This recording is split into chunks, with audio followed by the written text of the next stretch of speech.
വിപ്ലവ മണ്ണിൽ വോട്ടർമാർ എപ്പോഴും തെരഞ്ഞെടുത്തത് ഇടതുപക്ഷത്തെയാണ്. കഴിഞ്ഞ 3 നിയമസഭാ തെരഞ്ഞെടുപ്പിലും UDFന് നിലം തൊടാനായില്ല. കഴിഞ്ഞ തദ്ദേശ തെരഞ്ഞെടുപ്പിലും LDFന് ശക്തി നിലനിർത്താനായി. ആലപ്പുഴയുടെ തെരഞ്ഞെടുപ്പ് ചിത്രം പരിശോധിക്കാം.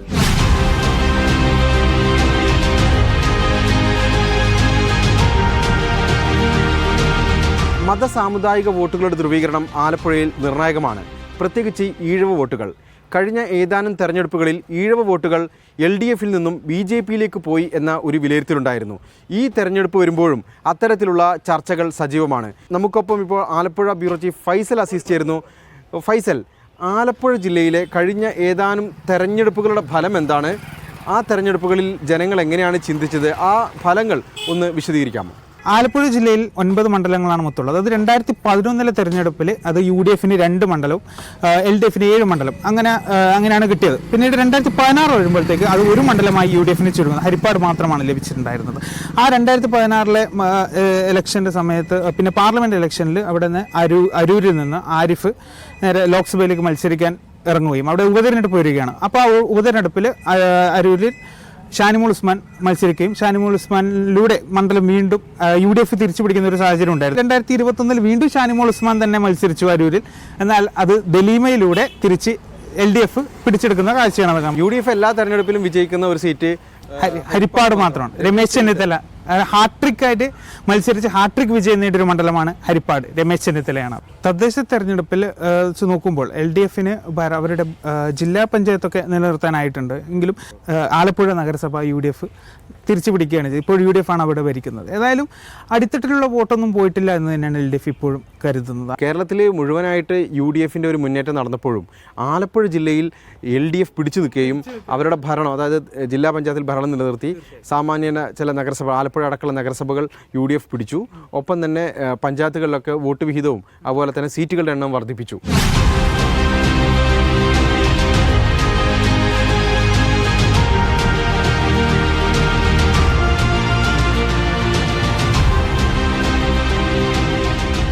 കാലത്തും അതായത് UDFന് അനുകൂലമാകുമ്പോഴും LDFന് അനുകൂലമാകുമ്പോഴും വലിയൊരു മുന്നേറ്റം ആലപ്പുഴ ജില്ലയിൽ ഉണ്ടാക്കാറുണ്ട്. ഈ തെരഞ്ഞെടുപ്പിൽ എത്ര സീറ്റാണ് ആലപ്പുഴയിൽ LDF പ്രതീക്ഷിക്കുന്നത്? ഞങ്ങൾക്ക് ലഭിച്ചുകൊണ്ടിരുന്ന 8 സീറ്റ് ഞങ്ങൾ നിലനിർത്തിക്കൊണ്ട് തന്നെ ഹരിപ്പാടും കൂടെ പിടിക്കാൻ വേണ്ടിയിട്ടുള്ള ശ്രമത്തിലാണ്.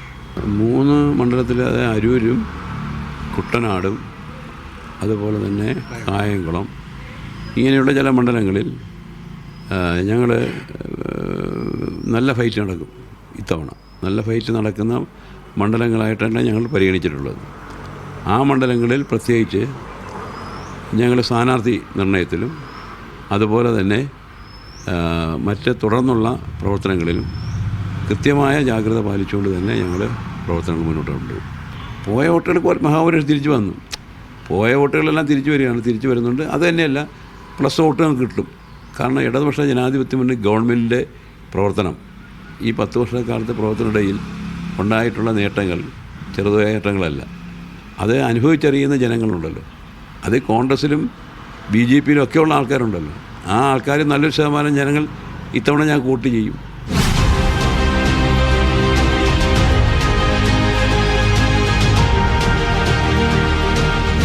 ആലപ്പുഴയിൽ ഇത്തവണ UDFന് നല്ല മുന്നേറ്റം ഉണ്ടാകാൻ പോവുക.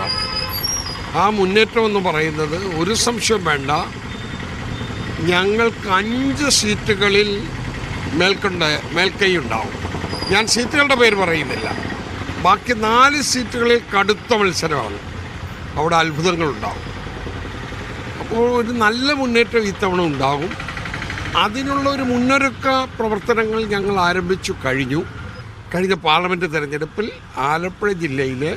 ആലപ്പുഴ പാർലമെൻറ്റിലെ 7 മണ്ഡലങ്ങൾ, കരുനാഗപ്പള്ളി മുതൽ അരൂർ വരെ നിയന്ത്രിച്ചു. പക്ഷേ അതിൽ ഈ ചില മണ്ഡലങ്ങൾ നിയമസഭയായിട്ട് വരുമ്പോൾ ആ വോട്ടിംഗ് പാറ്റേണിലെ വ്യത്യാസം അനുഭവപ്പെട്ടാലും ഞങ്ങൾക്ക് മുൻകാലങ്ങളിൽ നിന്ന് ഉണ്ടായിട്ടുള്ളതിനേക്കാൾ വ്യത്യസ്തമായ UDF അനുകൂല സാഹചര്യം ഈ ജില്ലയിലുണ്ട്.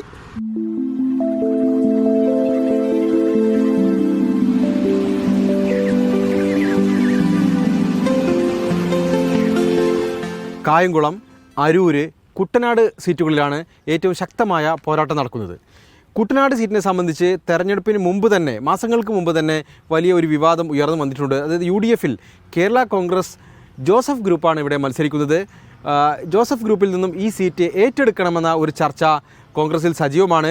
കോൺഗ്രസിലെ നേതാവും KPCCയുടെ വക്താവുമായ അനിൽ ബോസ് ഈ മണ്ഡലത്തിൽ സജീവമാണ്. അദ്ദേഹം ഈ മണ്ഡലത്തിൽ സീറ്റ് പ്രതീക്ഷിക്കുന്നു. ഒപ്പം തന്നെ അദ്ദേഹം പരസ്യമായി തന്നെ പറയുന്നത് ഈ സീറ്റ് കോൺഗ്രസ് ഏറ്റെടുത്ത് കോൺഗ്രസ് തന്നെ മത്സരിക്കണം എന്നുള്ളതാണ്. ഫൈസൽ, എന്താണ് കുട്ടനാട് മണ്ഡലത്തിലെ നിലവിലെ ഒരു സ്ഥിതിവിശേഷം? ആരൊക്കെയാണ് ഇവിടുത്തെ സ്ഥാനാർത്ഥി ഈ പട്ടികയിൽ നിലവിലുള്ളത്? തോമസ് തന്നെയാണ് നിലവിൽ ഇവിടുത്തെ കുട്ടനാട്ടിലെ MLA എന്ന് പറയുന്നത്. അപ്പോൾ അദ്ദേഹം തന്നെയായിരിക്കും നിയമസഭാ തെരഞ്ഞെടുപ്പിൽ മത്സരിക്കുക, LDFൻ്റെ സ്ഥാനാർത്ഥിയായിട്ട് മത്സരിക്കുക.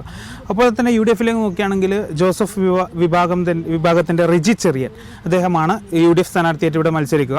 അദ്ദേഹം ഈ അനൗചിതമായി പ്രചരണം തുടങ്ങിയിട്ടുണ്ട്. എങ്കിലും ഈ നിലവിൽ ജോസഫിൻ്റെ കയ്യിലുള്ള ഈ കുട്ടനാട് സീറ്റ് കോൺഗ്രസ് ഏറ്റെടുക്കണമെന്ന് KPCC വക്താവ് അനിൽ ബോസ് പരസ്യമായി രംഗത്ത് വരുന്നൊരു സാഹചര്യം ഉണ്ടായിരുന്നു. അദ്ദേഹം ഇവിടെ പ്രചരണം തുടങ്ങി കഴിഞ്ഞു. യെസ്, തീർച്ചയായും അദ്ദേഹം ഇവിടെ പ്രചരണം തുടങ്ങിയിട്ടുണ്ട്. അപ്പോൾ അത് എത്രത്തോളം ഏറ്റെടുക്കാൻ സാധിക്കുമെന്നുള്ള കാര്യത്തിൽ ഒരു വ്യക്തത ഇതുവരെ വന്നിട്ടില്ല. അതിലൊരു വിവാദം ഇപ്പോൾ വലിയ ചർച്ചാ വിഷയമായി മാറുന്ന ഒരു മണ്ഡലമാണ്. അങ്ങനെ നോക്കുമ്പോൾ ഒരു നല്ല ഫൈറ്റ് നടക്കാൻ സാധ്യതയുള്ള ഒരു മണ്ഡലമാണ് കുട്ടനാട്.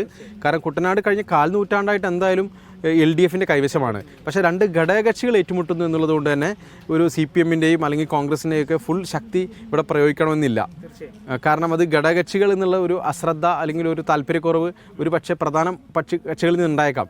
അതുകൊണ്ട് തന്നെ അനിൽ ബോസിനെ പോലെ ഒരു പ്രധാനപ്പെട്ട സ്ഥാനാർത്ഥി വരികയും തോമസിനെ പോലെ ഒരു സാമ്പത്തിക ശേഷിയും ഒപ്പം തന്നെ NCPയിലെ പ്രധാനപ്പെട്ട ഒരു നേതാവ് മത്സരിക്കുകയും ചെയ്യുമ്പോൾ സ്വാഭാവികമായും ഒരു ശക്തമായ മത്സരത്തിന് സാധ്യതയുള്ള ഒരു മണ്ഡലമാണ്. ഈ തോമസിന് അന്ന് എതിർ സ്ഥാനാർത്ഥി UDFൻ്റെ സ്ഥാനാർത്ഥിയായിട്ട് മത്സരിച്ചത് ജേക്കബ് എബ്രഹാമാണ്. അദ്ദേഹം വെറും 5000 സംതിങ് ഭൂരിപക്ഷത്തിനാണ് അദ്ദേഹം ഈ തോറ്റ്. അപ്പോൾ അതുകൊണ്ട് തന്നെ ചിലപ്പോൾ അത് ആ ഒരു മറികടക്കാനായാൽ, അതായത് ഒരു UDFന് അനുകൂലമായ തരംഗമുള്ളൊരു തെരഞ്ഞെടുപ്പിൽ 5000 വോട്ടൊക്കെ മറികടക്കാൻ വളരെ എളുപ്പമാണ്. അതുകൊണ്ട് തന്നെ ഈ കുട്ടനാട് ശക്തമായ ഒരു മത്സരം ഉണ്ടാകും എന്ന ഒരു വിലയിരുത്തുന്നതിൽ തെറ്റില്ല. ഭരണവിരുദ്ധ വികാരമുണ്ടോ കേരളത്തിൽ?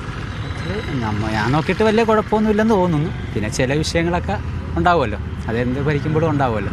LDF വരുമെന്നാണ് തോന്നുന്നത്. ജീവനക്കാർ അല്ലെങ്കിൽ പെൻഷനായവർ ഒന്നും തന്നെ കൺസിഡർ ചെയ്യുന്നില്ല. ഇവിടെ ഇല്ല എന്ന് പറഞ്ഞാൽ പിന്നെ അവരെന്തിനാ ഭരിക്കാൻ ഏൽപ്പിച്ചു കഴിഞ്ഞാൽ ഇവിടുത്തെ റിസോഴ്സ് വെച്ച് ചെയ്യാൻ പഠിക്കണം. കേന്ദ്രത്തിന് കിട്ടുന്നത് ഹെൽപ്പാണെന്ന് മാത്രം വിചാരിച്ചാൽ മതി. എല്ലാം അവർ തന്നെ തരണം, ഞങ്ങൾ ഭരിച്ചോളാം എന്ന് പറഞ്ഞാൽ നടപ്പില്ല. പ്രതീക്ഷ മറ്റ് ഓപ്ഷൻസ് അടികൂടിയില്ലെങ്കിൽ കോൺഗ്രസ് വരും, അതല്ലെങ്കിൽ ഇവർക്ക് തന്നെ സാധ്യത വീണ്ടും കേരളം നശിക്കും.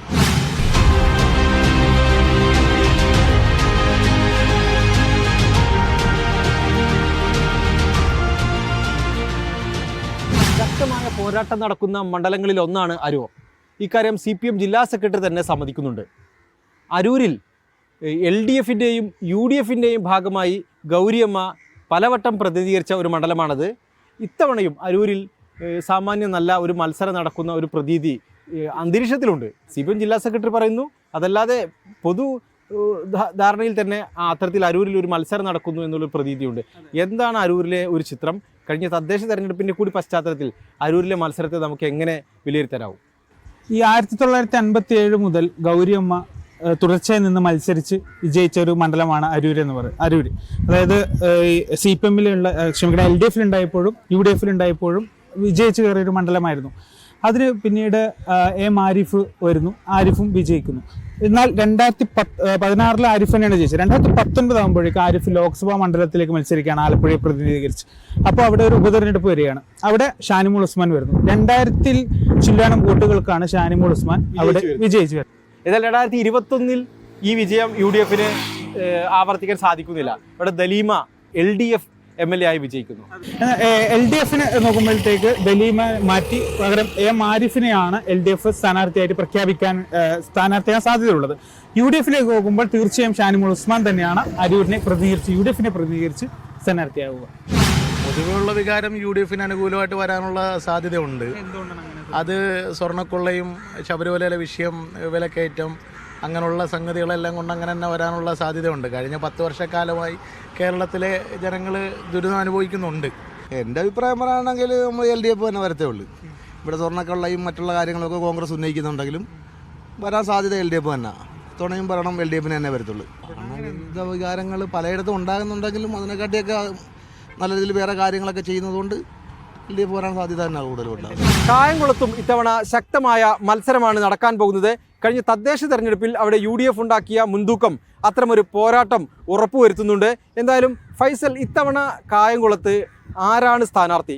പ്രതിഭ LDF സ്ഥാനാർത്ഥിയായി ഇത്തവണയും മത്സരിക്കുമോ? പകരം വേറെ സ്ഥാനാർത്ഥി വരുമോ?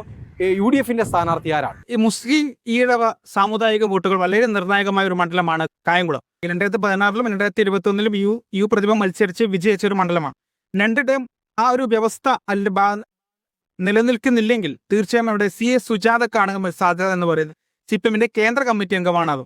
അതുപോലെ UDF-ലേക്ക് നോക്കുമ്പോൾ നമുക്ക് പറയാൻ സാധിക്കുന്ന ഒരു പേരെന്ന് പറയുന്നത് പിജു പ്രഭാകരുടേതാണ്. തച്ചടി പ്രഭാകരന്റെ മകനാണ് അദ്ദേഹം. UDF ആയാലും LDF ആയാലും ഈഴവ സമുദായത്തിനുള്ള സ്ഥാനാർത്ഥികളാണ് കൊണ്ടുവരുന്നത്.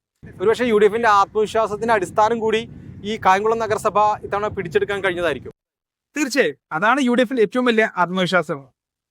ആലപ്പുഴ ജില്ലയെ സംബന്ധിച്ചിടത്തോളം ഈഴവ വോട്ടുകൾ LDF-ൽ നിന്നും BJP-യിലേക്ക് ഒഴുകിപ്പോകുന്നു എന്ന് പരക്കെ പ്രചരിപ്പിക്കപ്പെട്ട ഒരു കാര്യമാണ്. ഇത്തവണ CPM തന്നെ വിലയിരുത്തിയത് ആ ഒഴുകിപ്പോയ കുറേ വോട്ടുകളും കഴിഞ്ഞ ലോക്സഭാ തെരഞ്ഞെടുപ്പിൽ BJP-യിലേക്ക് ഒഴുകിപ്പോയ കുറേ വോട്ടുകളെങ്കിലും തിരിച്ചു വന്നു എന്നുള്ളതാണ്. കായംകുളത്ത് BJP-യുടെ ഒരു പെർഫോമൻസ് ഏതുപോലെ? തദ്ദേശ തെരഞ്ഞെടുപ്പിലെ ചില വാർഡുകൾ BJP-ക്ക് പിടിച്ചെടുക്കാൻ വേണ്ടി സാധിച്ചു. ശോഭാ സുരേന്ദ്രനെ പോലുള്ള മുതിർന്ന നേതാക്കൾ മത്സരിച്ച അവിടെ BJP മിച്ചം ഉണ്ടാകും എന്നൊരു ആത്മവിശ്വാസത്തിൽ ജനങ്ങളാകെ പൊറുതിമുട്ടിയിരിക്കുക. സാധാരണക്കാർക്ക് ജീവിക്കാൻ വളരെ ബുദ്ധിമുട്ടുണ്ട്. കാരണം ഏറ്റവും വലിയ പ്രശ്നം വെച്ചാൽ ദൂർത്ത് വല്ലാണ്ട്. കാരണം ഈ നമ്മളെ നവകേരള യാത്ര, അതുപോലെ ഗവൺമെൻറ്റിൻ്റെ പല ഇതിലും സാധാരണ ജനങ്ങൾക്ക് ഈ ഒരു കാര്യം പറഞ്ഞ് ഈ പെൻഷൻ മാത്രമേ പറയുന്നുള്ളൂ. വേറെ എന്താ പറയാനുള്ളത് സർക്കാരിന്?